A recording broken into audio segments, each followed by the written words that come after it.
Hello and welcome to Idea TV Media News. I am Chinatu Oji. We begin with the headlines. Federal government begins repairs on damaged Lagos-Ibadan Expressway. Nigerian Air Force to acquire 49 advanced aircraft by 2026. JAM flags over 9,400 fake admissions across 20 Nigerian institutions. Makinde doubles Oyo secondary school staff in 6 years. Away from Africa, UK trial delivers breakthrough in IVF mitochondrial therapy with birth. In health, gynecologists warn fewer pregnancies could reduce maternal deaths in Nigeria. In business, Dangote criticizes Nigeria's power output, urges private sector investment. And in sports, coaches back Super Falcons despite uneven WAFCON performance. Now on the news in full. The Federal Ministry of Works has commenced the process of repairing damaged expansion joint along the Lagos-Ibadan Expressway, particularly at the Kara Bridge section. This follows a recent report highlighting motorist safety concerns. During a visit to the site, it was observed that rubber coverings on the joint had peeled off, with potholes appearing on parts of the bridge. Several drivers were seen either swerving to avoid the damage or unintentionally ramming into it. In response to growing public concern, the Federal Controller of Works in Lagos, Olukorede Keisha, confirmed that repair efforts are underway. This repair is part of ongoing maintenance following the expressway's reconstruction, which has already faced disruptions from previous repair work, most notably at the Ogere section, which caused significant traffic congestion during asphalt relaying. The Lagos-Ibadan Expressway, one of Nigeria's busiest highways, has been under continuous rehabilitation. In April, the federal government also announced planned repairs on the damaged Luto Bridge section. Keisha earlier indicated that the affected portion of the expressway would be temporarily closed to allow for safe and thorough maintenance. Motorists are advised to drive cautiously and follow diversion signs during the repair period. Moving on, the Nigerian Air Force NAF is set to significantly boost its aerial capabilities with the planned acquisition of 49 state-of-the-art aircraft by the end of 2026.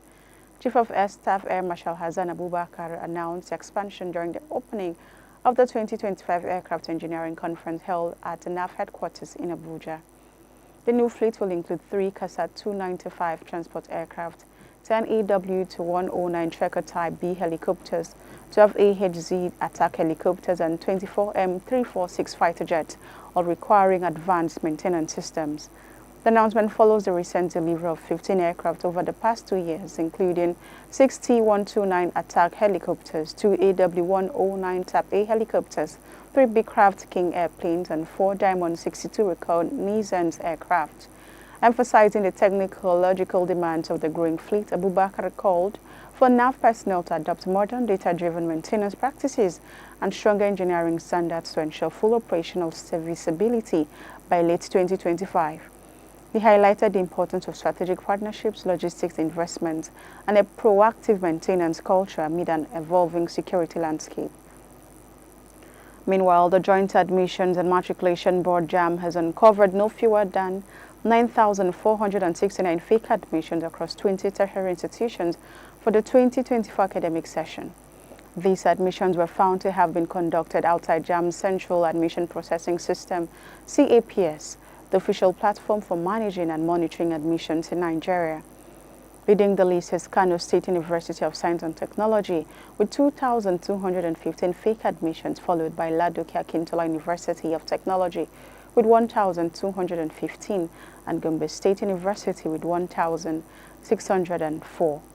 Other institutions named include Emmanuel Alayende University of Education 761, Federal University of Technology Owerri with 534, Ambrose Ali University with 514, Igbinedion University with 365, and several polytechnics and specialized colleges. CAPS was introduced to ensure transparency, merit-based admission, and centralized oversight. Admissions conducted outside this platform are deemed illegal and invalidate a candidate's eligibility for the National Youth Service Corps NYSC program. Minister of Education Dr. Tunja Lausa reaffirmed the government stance at JAM's 2025 policy meeting, warning institutions and candidates of severe consequences. Sanctions for defaulters could include withdrawal of institutional privileges and prosecution of individuals or governing council members involved. JAM continues to warn against backdoor admissions and urges institutions to comply fully with CAP's protocol. In another news, Governor Seyi Makinde of Oyo State has more than doubled the staff strength in the state's public secondary schools, increasing the number from 13,730 in 2019 to 26,436 within 6 years of his administration. This was disclosed by the chairperson of the Post-Primary Schools Teaching Service Commission, TESCOM, Mrs. Olubukola Oladipo, during the Omi Tuntun 2.0 interministerial briefing held at the Governor's office in Ibadan. According to Oladipo, 10,500 teaching and non-teaching staff were recruited during Governor Makinde's second term alone, with further plans for hiring 7,500 teachers and 3,000 non-teaching staff by early 2025. The Commission also introduced structural changes, including the creation of 4 new educational zones, bringing the total to 10, and the establishment of a Directorate of Pension and Post Services to better serve TESCOM retirees. Other reforms include the promotion of eligible staff from 2017 to 2024, the appointment of 10 tutors, general permanent secretaries, and the implementation of e-payment systems for car loans to reduce administrative burdens. Oladipo also highlighted ongoing financial support to 695 public secondary schools through regular running grants, which aims to improve school administration and students' academic performances across the state. And away from Africa, 8 healthy babies have been born in the UK using a pioneering IVF technique designed to prevent the transmission of mitochondrial diseases from mother to child. The trial conducted at the Newcastle Fertility Center involved 22 women and marks the world's first successful use of mitochondrial donation on this scale. The innovative procedure combines the mother's egg, the father's sperm, and a small portion of healthy mitochondrial DNA from a donor, effectively reducing the risk of genetic disorders. The findings show a 95 to 100% reduction in mutated mitochondrial DNA in 6 babies, with 2 showing a reduction of 77 to 88% both below disease-causing thresholds. All 8 children, 4 boys and 4 girls, are currently healthy, though one experienced a heart rhythm disturbance that was treated. The children will be monitored in the coming years to assess long-term health impacts, including a phenomenon known as reversal, where abnormal mitochondrial levels may increase over time. While hailed as a breakthrough, mitochondrial donation remains controversial.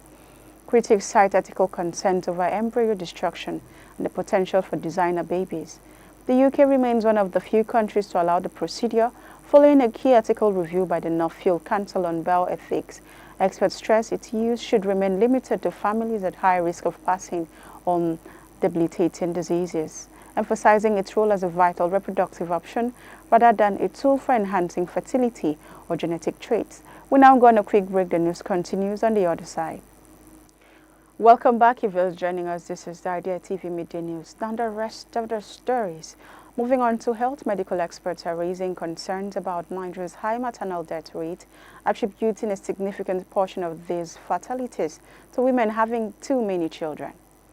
Leading gynecologists say each pregnancy and childbirth carries inherent risks that increase with the number of children a woman bears. They warn that complications like hemorrhage and weakened uterine muscles from repeated pregnancies can lead to fatal outcomes, especially when access to skilled birth attendants is limited. Dr. Joseph Akinde, former chairman of the Society of Gynecology and Obstetrics of Nigeria, emphasized the physical toll of multiple pregnancies. He noted that women with chronic health conditions like hypertension, diabetes, or heart disease face amplified risk and should limit childbirth to 2 or 3 children. Akinde stated that pregnancy strains the body and repeated pregnancies can lead to burnout syndrome and increase the danger of postpartum bleeding, warning that poorly managed pregnancies could improve deadly.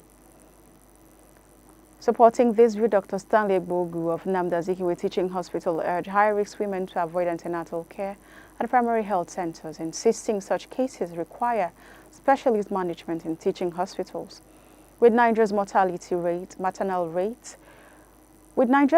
mortality rate standing at 512 deaths per 100,000 live births, far from the UN's 2030 Sustainable Development Goal of 70, experts are now calling for stronger education, improved access to health care, and a national push for safer spaced pregnancies to project or to protect the lives of mothers. And now in business, president of the Dangote Group, Alhaji Aliko Dangote, has criticized Nigeria's low electricity generation capacity, stating that there is no justification for the country producing just 4,500 to 5,000 megawatts. During a recent tour of the Dangote refinery in Lagos, he pointed out that his conglomerate alone generates over 1,500 megawatts for internal use and insisted that Nigeria should be targeting 50,000 to 60,000 megawatts to meet its energy needs and unlock economic growth. Dangote emphasized that the success of his refinery project proves large-scale industrial feats are achievable in Nigeria, including in the power sector. He urged that building the refinery was more complex than scaling Nigeria's power output to 30,000 megawatts, adding that the task of expanding electricity infrastructure should not rest solely on the government but also on the private sector. He further urged wealthy Nigerians to reinvest in the country rather than move capital abroad, stressing that genuine belief in Nigeria's economy and leadership would attract foreign investors. He further stated that the money they are taking out of the country should be left here so that it can be of benefit to every other Nigerian. He also reminded the public that the power sector has been privatized, calling on local investors to step up and play a greater role in transforming the nation's energy landscape. And finally, in sport, despite mixed performances at the 2024 Women's Africa Cup of Nations (AFCON), some Nigerian coaches are backing the Justin Madugu-led Super Falcons to deliver the country's 10th continental title.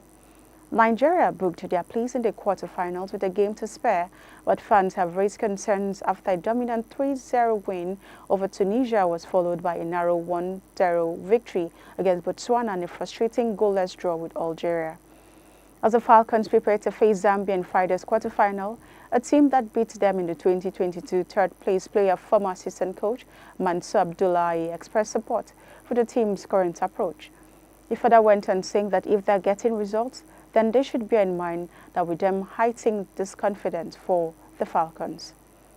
Ramo Stars ladies coach Wemimo Matthew echoed the statement that there is nothing in the team's unbeaten run so far, that they've won 2 and drawn 1, and that's a good result. Former Falcons coach Edwin Okon added that they just need to take it as it comes, highlighting that the players know what's at stake. Nigeria, the tournament's most successful nation, has won 9 out of 12 editions since 1998 and has never failed to reach the semi-finals. And that's all we have for you on Idea TV Midday News. But before we go, here's a quick recap of the headlines. Federal government repairs on damaged Lagos-Ibadan Expressway. Nigerian Air Force to acquire 49 advanced aircraft by 2026. JAMB flags over 9,400 fake admissions across 20 Nigerian institutions. Makinde doubles Oyo secondary school staff in 6 years, according to TESCOM report. Away from Africa, UK trial delivers breakthrough in IVF mitochondrial therapy with breath. In health, gynecologists warn that fewer pregnancies could reduce maternal deaths in Nigeria. And in business, Dangote criticizes Nigeria's power output, urges private sector investment. In sports, coaches back Super Falcons despite uneven WAFCON performance. Do not forget to follow us across all our social media platforms at Idea Television. I am Chinatu Oji. Thank you for watching.